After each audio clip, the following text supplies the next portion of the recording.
कागे assembly ने जिनवू की शक्ति का परीक्षण करने का फैसला किया। तो सुनादे ने एक नक्शा सामने रखते हुए कहा, ठीक है जिनवू, हम तुम्हें एक मिशन देते हैं।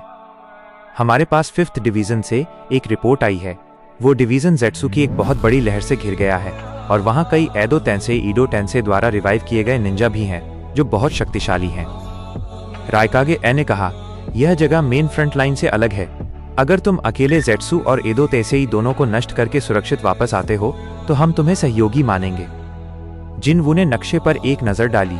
मुझे कितने शैडो सोल्जर्स बनाने की अनुमति है? ओनोकी ने कहा, यह तुम्हारी शक्ति है, तुम जो चाहो कर सकते हो, लेकिन याद रखना, अगर उनमें से किसी ने हमारे सहयोगियों पर हमला किया तो हम तुम्हें तुरंत दुश्मन घोषित कर देंगे। जिनवू ने एक छोटी सी मुस्कान के साथ कहा, ठीक है, मैं तुम्हें विश्वास दिलाता हूं कि मेरी सेना मुझ पर पूरी तरह निर्भर है। उन्हें आदेश देने वाला केवल एक ही हो सकता है। जिनवू तुरंत मुख्य बेस से बाहर निकला। अपनी अपार गति का उपयोग करते हुए वो कुछ ही मिनटों में उस क्षेत्र में पहुंच गया जहां 5वीं डिवीजन संघर्ष कर रही थी। वहां का नजारा भयंकर था। 5th डिवीजन के कमांडर मिफ्यून, जो एक समुराई थे, अपनी सेना के साथ जूझ रहे थे। व्हाइट ज़ेट्सू की संख्या बहुत ज्यादा थी और उनके बीच 2 शक्तिशाली एडो तेंसेई निंजा अपनी पुरानी तकनीक से तबाही मचा रहे थे। एक एडो तेंसेई ने एक शक्तिशाली कटोन फायर रिलीज जूट्सू का उपयोग किया, जिससे आधे से ज्यादा मैदान आग की लपटों से घिर गया। मिफू ने चिल्लाया, हम पीछे नहीं हट सकते, हमें यहाँ टिके रहना होगा। तभी मिफूने की नजर उस जगह पर पड़ी जहां जिनवू अचानक प्रकट हुआ था। जिनवू ने युद्ध के मैदान को स्कैन किया। वो देख सकता था कि यहाँ कितने ज़ेट्सू थे और कितने शिनोबी और एडो तेंसेई मर चुके थे। जिनवू ने अपने होठों को घुमाया।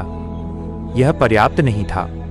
उसे अपनी पूरी शैडो आर्मी, जो कि उसके अपने डंगोन से थी, को बुलाने की आवश्यकता नहीं थी, लेकिन उसे इस दुनिया के कई मजबूत निंजाओं को अराइज करना था। उसने हवा में अपनी मुट्ठी उठाई और पूरी ताकत से चिल्लाया, अराइज! जमीन कांप उठी। जिनवू की परछाई से 50 से ज्यादा काली आकृतियां एक साथ बाहर निकलीं। इनमें साधारण शिनोबी, कुछ समुराई और कुछ उच्च रैंक वाले निंजा शामिल थे, जिन्हें ज़ेट्सू और एडो तेंसेई ने कुछ देर पहले मार गिराया था। यह एक अविश्वसनीय, भयानक और शानदार दृश्य था। मिफूने और उसकी सेना सदमे में जम गई। ये किसी भी जुट्सू से परे था। मृत आत्माएं जो दुश्मन के लिए लड़ रही थीं, अब एक नए मोनार्क के अधीन जीवन और मृत्यु के बीच की दुनिया में वापस आ गई थीं। जिनवू ने अपने नए शैडो सोल्जर्स को एक आदेश दिया, ज़ेट्सू को नष्ट करो, एडो तेंसेई को रोको। 50 शैडोज एक पल में ज़ेट्सू की भीड़ में घुस गए। शिनोबी और ज़ेट्सू के बीच भयंकर लड़ाई शुरू हो गई, लेकिन अब ज़ेट्सू की संख्या कम होने लगी थी।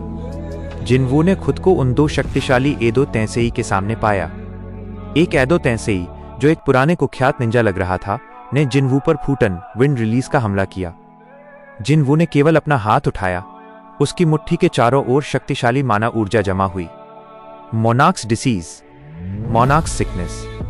उसकी एक ही मुट्ठी हवा के जूट्सू को चीरती हुई उस एडो तेंसेई से जा टकराई। एडो तेंसेई का शरीर राख में बदल गया, क्योंकि जिनवू का भौतिक बल इतना ज्यादा था कि वो उसके रिवाइव्ड शरीर को भी अस्थिर कर गया।